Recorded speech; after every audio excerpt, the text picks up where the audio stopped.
Hello दोस्तों, आपका new study zone में स्वागत है। DSSB PRT part B CTET primary और जूनियर के लिए ये CDP की क्लास है। आई होप सभी को वीडियो पसंद आए।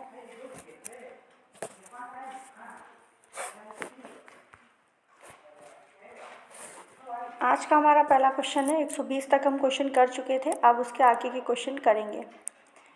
निम्नलिखित में से कौन सा एक शिक्षक द्वारा किया जाने वाला कर्तव्य नहीं है? पहला ऑप्शन है पूरा पाठ्यक्रम निर्दिष्ट समय के भीतर, ये तो है आपका। दूसरा है माता पिता और अभिभावकों के साथ नियमित बैठकें करें। ऑप्शन सी है स्कूलों में उपस्थित होने में नियमितता और समय की पाबंदी बनाए रखें। ऑप्शन डी है आपका बच्चों के लिए उपहार लाना। तो यहाँ पर शिक्षक का ये जो है आपका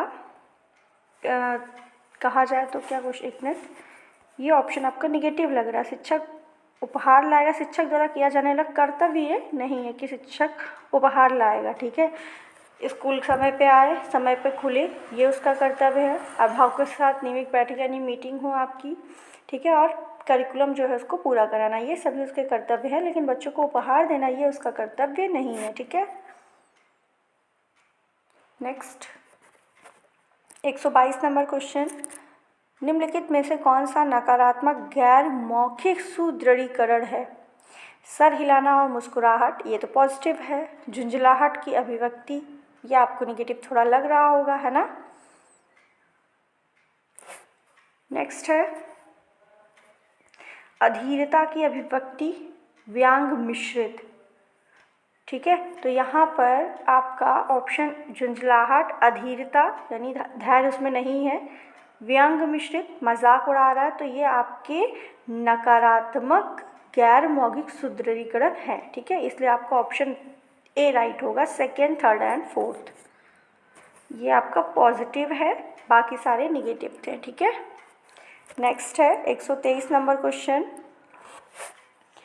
सीखने की वह कौन सी पद्धति है जिसमें बच्चों के बीच में आपसी सहयोगी साझेदारी होती है तथा वह उनके लिए हितकारी भी होती है?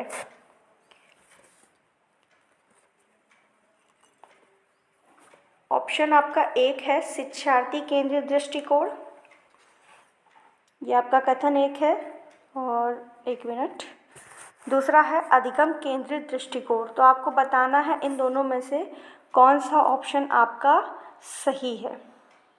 ठीक है, तो यहाँ पर आपका ऑप्शन राइट है ए, केवल दो।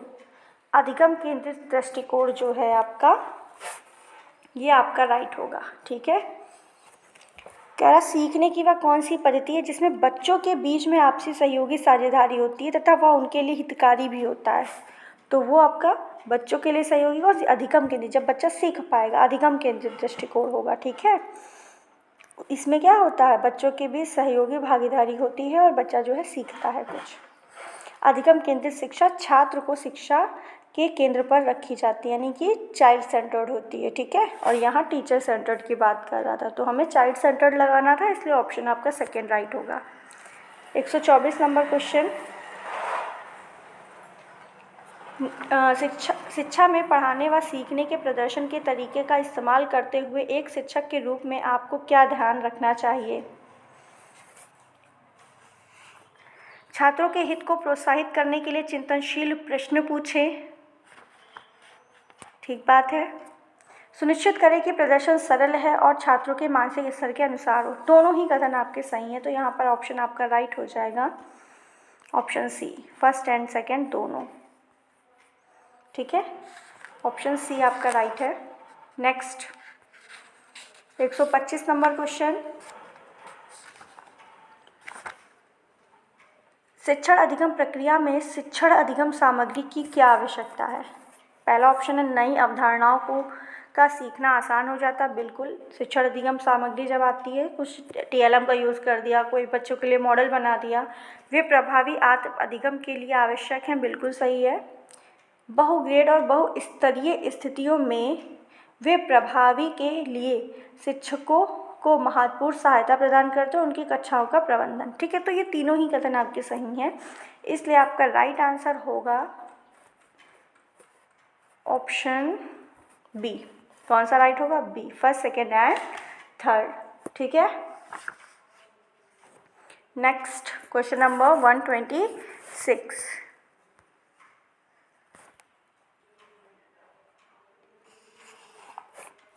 कह रहा डैश तब होता है जब छात्र एक छोटे समूह में एक संरचित परियोजना पर एक ही स्थान पर एक साथ काम करते हैं। ऑप्शन ए है सहयोगात्मक शिक्षा, लर्नर केंद्रित शिक्षा, अधिगम केंद्रित शिक्षा, सहकारी अधिगम। तो यहाँ पर आपका ऑप्शन राइट होगा, छोटे समूह में एक संरचित परियोजना पर एक ही स्थान पर एक साथ काम करते, वो सहकारी अधिगम है। ठीक है, सहयोगात्मक शिक्षा में हम सहयोग करते हैं दूसरे का। ठीक है, तो यहाँ पर राइट आंसर ऑप्शन डी है। नेक्स्ट 127 नंबर, निम्नलिखित में से कौन सही शिक्षा के बारे में सही है? कौन सही शिक्षा के बारे में सही है? कौन सा स्टेटमेंट पूछ रहा है कि आपका सही है? ठीक है, यह शिक्षा के बारे में। ठीक, यह छात्रों को यह पता लगाने में मदद करता कि वे किस चीज़ में रुचि रखते हैं। ठीक बात है, हमें शिक्षा ये बताती है ना अपने टैलेंट को पहचानने के लिए। यह छात्रों को अपनी क्षमता विकसित करने में मदद करती। बिल्कुल, हमारी क्षमता पता चल जाती कि हम ये चीज़ जो क्या सा सब्जेक्ट पढ़े जो हम अच्छे से कर सकते हैं ना, इंटरेस्ट बताता है। यह छात्रों को अपने स्वयं के उच्चतम हित को समझने में मदद करता है। बिल्कुल, पता होता है कि पढ़ेंगे तो हमें जॉब मिलेगी और नहीं पढ़ेंगे तो हमें कुछ ना कुछ ऐसे ही करना पड़ेगा, है ना। तो ये तीनों ही आपके कथन यहाँ पर सही होंगे। ठीक है, तो ऑप्शन आपका कौन सा राइट होगा? शिक्षा के बारे में कौन से कथन सही है? ये तीनों सही है, तो ऑप्शन आपका ए राइट है यहाँ पर। ठीक है, नेक्स्ट है ऑपरेंट कंडीशनिंग पर किस फिजियोलॉजिस्ट ने काम किया था? अभी उस टाइम पे अनुबंधन का आया था क्लासिकल कंडीशनिंग, तो क्लासिकल कंडीशनिंग पर आपके कौन थे? पावलोव जी थे, लेकिन यहाँ ऑपरेंट कंडीशनिंग की बात की है। ऑपरेंट कंडीशनिंग की बात स्किनर ने की है। ठीक है, ऑप्शन यहाँ पर आपका सी राइट है। नेक्स्ट, निम्नलिखित में से कौन सी चीज़ों को एक शिक्षक को कक्षा की स्थिति में व्यक्तिगत शिक्षण बनाते समय विचार रखना चाहिए? पहला है स्पष्ट रूप से असाइनमेंट का संचार, दूसरा है छात्रों के काम की निगरानी करना, तीसरा है उचित प्रक्रिया देना। तो यहाँ पर आपका राइट आंसर कौन सा होगा, ये आपसे पूछा जा रहा है। तो ये तीनों ही कथन आपके सही हैं। ठीक है, ऑप्शन आपका बी राइट होगा। ठीक है, एंड आज का लास्ट क्वेश्चन, शिक्षण अधिगम प्रक्रिया में योगदान आधारित दृष्टिकोण की सीमाएं क्या है? दक्षता उप दक्षताओं की विस्तृत सूची के गतिविधियों और प्रशिक्षण वस्तुओं में डिजाइनिंग हमेशा व्यवहारिक नहीं हो सकती। दूसरा, चूंकि सीखने की गति छात्र में भिन्न होती है, इसलिए यह बहुत कठिन है। शिक्षक छात्रों को निर्धारित समय के भीतर दक्षताओं को प्राप्त करने में मदद करने के लिए समर्थ होते हैं। तो आपका 130 नंबर क्वेश्चन का राइट आंसर होगा ऑप्शन ए। दोनों ही कथन आपके सही हैं। तो सभी लोग वीडियो को लाइक कर दें, शेयर कर दें, चैनल पे नए हैं तो सब्सक्राइब ज़रूर कर दें। Thank you.